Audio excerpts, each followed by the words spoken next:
Well, we've been focusing a lot on the effects of weather recently with all the damage, all the piles of trees and shrubs have been piling up along city streets. Well, whether it is your trees torn up from the roots and flowers trampled by the rain, our plants have really had it roughly, as you had mentioned. It has been tough, and that's why we're talking to our plant expert today, Lisa Briggs, joining us from the Briggs Company, set to answer our questions. Lisa, how are you today? I'm good. How are you guys? Pretty good. Now, you know, the storm damage stuff, I can't imagine what the Briggs Company looked like. You guys have so many trees. How do you protect those trees? Or I guess it's cleanup time for you guys, too, after that. Luckily, everything's in pots, so they just blew over. But we did have some damage to our greenhouse.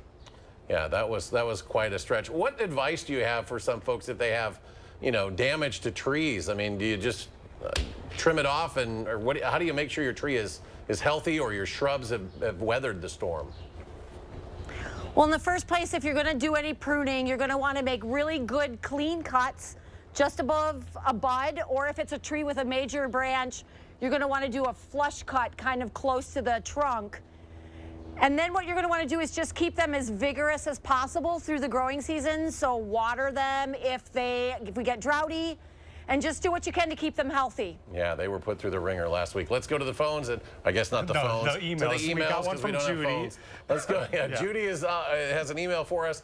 She has a clematis that has some beautiful blooms, but other stems are wilting, and the leaves are wilting, and they look to be dying. She wants to know what's wrong and what can she do. There is a disease called clematis wilt, and I'm wondering if that might be it. She could send us some photos to the plant desk. That's plantdesk@briggscompany.com. Otherwise, she should check to see if maybe it was damaged by the storm or an animal maybe bent a branch or something like that.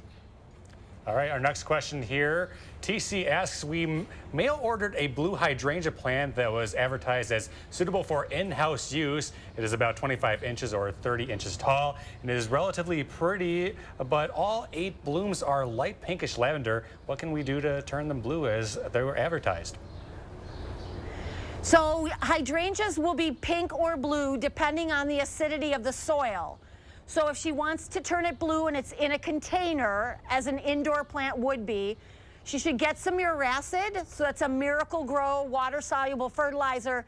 She can mix it in a spritz bottle and just spritz it directly on the plant, and that might get it to be a little bit bluer. All right. Yeah, Sandy has a question about a rhubarb plant. She moved it to the east side of the garage 2 years ago. There's also a pine tree near there.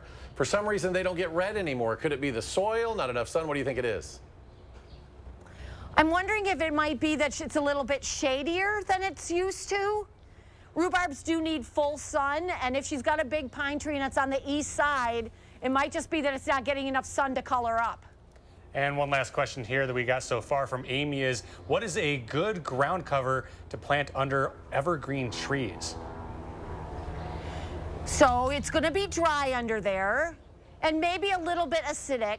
So if you're looking for perennial ones, I would look at hostas, of course. Those are really easy. I would also look at epimedium or bishop's hat. And then they could also look at sweet woodruff, which is also called gallium. All of those are plants that will thrive in a shady but dry space. Always got to have something that can deal with that shade. Lisa, thank you so much.